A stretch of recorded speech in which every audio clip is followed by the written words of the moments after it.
Hey guys, Kuro Blind Wave, I'm Eric. I'm Shane. And we're back with Dragon Ball Super. Shane, last time on Dragon Ball Super, we lost some Pride Troopers. Lost all of them except, what, two?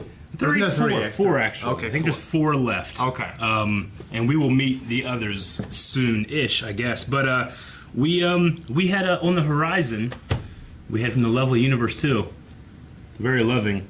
The fat girls, right? Very lovely put, yes. Yeah. So Fat chicks. this is going to be an exciting episode. I know everybody is ready to watch it. They're all excited to see Shane experience Universe 2. You just gotta love it real hard. I want some Jiren shit. Yeah? Yeah. Maybe you'll get I it. don't want a bunch of fat people. What's wrong with fat people? We gotta be so bigoted. No! People need to know they need to get out of the description, find the link to the discussion, or I'm sorry, the link to the reaction, then come back here for the discussion, alright? You know, for hating fat people, you're really fast in the draw. Fat people take their time, alright? Now it's time.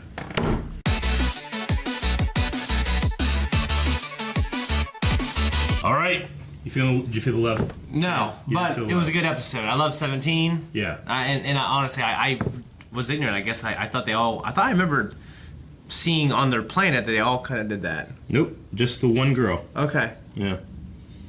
Was she a part of a pageant show where there were more? She was going to a pop idol contest, and there were two dudes there. They attacked her, she turned fat, and beat him. That's all we've seen. Okay. All right, well. And you took that as, fuck this whole world, this whole universe, fatties, and you left. Yeah, I did. I was wrong. But I agree with Krillin. Yeah? Yeah, they were a little more attractive before. A little. A little bit. The other two were fine. Yeah, well, yeah. You just wrote fat over and over again. Berserk. No, I love how when they were transforming, everyone thought it was just this most magical thing that you must bear witness. 17 was a smart one. Well, it's an anime trope, right? So why are we always just waiting around for people to transform and like just fight them before it happens? You know? Oh, exactly. Like they're all, you know. So I love they're at least acknowledging it's a trope. Yeah, like, you know, Vegeta letting Frieza go to his final form, or Vegeta letting Cell go to his final form. Well, I almost that felt a little different because it was like everyone thought he was wrong for doing that, and he is the way he is. Yeah. You know what I mean? Yeah, I'm not saying it's exact but commentary. everyone else. I'm saying it's a comparison and it's a commentary on. Yeah, I mean, just like the fact that they go one-on-one. Yeah. When they could go 6-on-1. Yeah. Stuff like that. Yeah. Well, because the episode kind of did two things with it. One, it got to reuse animation so that it could save itself some budget and some time. Like, there were shots of that Goddess of Destruction that was like 5 or 6 of the same exact shot. Okay. And then they showed the transformation exactly twice. But it is a commentary on the idea that a lot of animes reuse their animation all the time. It's like when you watch Power Rangers, and it's always the same shot of the Zords coming out, you know, and getting on to the Megazord and stuff. It's always the same thing. Yeah. And it burns like a minute of airtime, you know what I'm saying? Yeah. It's airtime, you don't have to make new stuff. And anime does that a lot. I realize that a lot of animation does that, but I think Dragon Ball Super was clever because they both got to do it, thus saved themselves a bit, and were commentating on it, you know? So it's pretty brilliant. Yeah. I love how Roshi, he had that great moment where he wasn't overcome with lust. He's and you remember overcome. Quar? Yeah. Thank you! Yeah, for being that beautiful, spunky girl. Oh man, those. You know what, Roshi in some of those episodes is a little tough to watch. You know, he would definitely be Me Too'd. Oh, he would now. Oh my gosh, like crazy. And it wouldn't be like, you know, one of those things like, well, let's wait for evidence. People would be like, yeah. But he's, you know, he's trying to save the universe. let him be old. He's old, damn it. He's old. Yeah. Yeah. You know, I love 17's little energy trap that he had when Rosie went after her. Mm-hmm. He trapped her. He uses his barrier a lot. I mean, that's what his thing. You know? You never see 18 use anything like that. No, but I like how it started spinning around. Yeah. She was fucked until she got saved with the chick with wings, and Bakal. Yeah. And then of course Bakal was taken out. Yeah. Yeah. 17's a badass. 17's the smartest fighter that we've had so far. Yeah. Like he responds to those things. I mean, Vegeta and Goku, they're extremely powerful, but they generally do the same thing over and over. Yeah. Whereas 17 will adapt. You know. Yeah. Well, it's always like they're saving themselves too. They put in all this effort, they waste all this time saving themselves when they could just sprint around and take out the weakest people first. Yeah. Yeah. Because remember too, like it's not just obviously you want as many people in your universe to stay in the ring, but the most valuable player, like the person that is left, he also gets the Super Dragon Balls. So you want to be able to you want to have a good score as well. It's like when we play Smash. It's not just about being the last person, but it's also how many kills did you get, how much damage you did. Yeah. It's like, well, I mean, there's something to be said about that as well. So yeah. I mean, 17 took 2 people out immediately. Yeah. What if Jiren because Jiren's just still standing there, right? Mm-hmm. What if we just went around and started taking people out? Well, right now, I assume they lose because Dragon Ball Super continues. Yeah. Like I don't know if there's some twist or something that happens.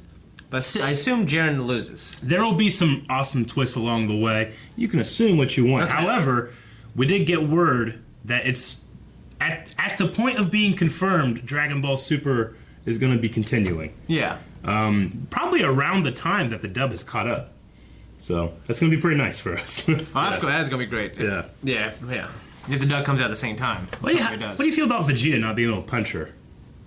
What do you think that was? I don't know. I mean, I don't know if it was because it was a woman. Yeah. But when she's just sat round and she's spinning and going to attack you, I felt like it went. I don't know. I mean, I don't really know the answer either. I guess rewatching it here, I'm kind of thinking maybe he went under the spell a little bit. Well, not necessarily under the spell, but she keeps spouting off all this thing about love and all that thing. And Vegeta has changed. Not recently, but he loves his son and his daughter and his wife, and there's something about looking at her face that he was like, he couldn't do it, Yeah. I just wonder what that is, because I don't believe it's ever really brought up, you know? Maybe I'm wrong, but yeah. Anyway, I liked how Top was into the girls as well. Yeah. He was blushing. Yeah. So that was funny. There was, I don't know if we should go back and go into it, because there was one shot when we were going through the universe roster with Zeno that had some, it's a spoiler. It's not a spoiler because it's in the episode, but it's a blink and you miss it, but it will inform and some pretty exciting stuff going to happen later. So I don't know if I want to go back in and show you, because you didn't see it. Well, I saw the rosters, but I couldn't. There's so much stuff on there. It was pretty cool, especially in the Universe 6 roster that I saw it. And I missed it the first time I watched it, but knowing what happens later, I saw it here and I was like, ooh, fuck, that's awesome. So, it's pretty cool. I mean, someone I haven't seen, I guess. Yep, but we'll get there. All right. We'll get there. I guess that's all I have here. Yeah. But yeah, Universe 2, I mean, it's a different way of fighting, but, I mean, it's a technique. They're, it's like, I don't love, a lot of fairy type moves in Pokemon, Mm-hmm. There's ones that make other Pokemon fall in love with your Pokemon and they'll hit less and stuff like that, Yeah. I think it's still a viable strategy, Mm-hmm. It's just not my style of doing it. So, I gotta show some respect for Universe 2, though they're my least favorite. But I also like that Dragon Ball is kind of, nudging a little bit that other type of anime that do these kind of things. So, yeah, it's a fun episode. Looks like we're getting Rubian, I don't know how to say her name, her Diaper Lady and 17 next time. So, you excited? Diaper Lady, yeah, I'm very excited. Excited. Me too. Let's get to it. The only way to get to it is just wait a week. Yeah, so because we're waiting a week. At the very least, this week you can subscribe to us. That way, as soon as this video pops up next week, you guys can watch it. All right, we're gonna watch that part.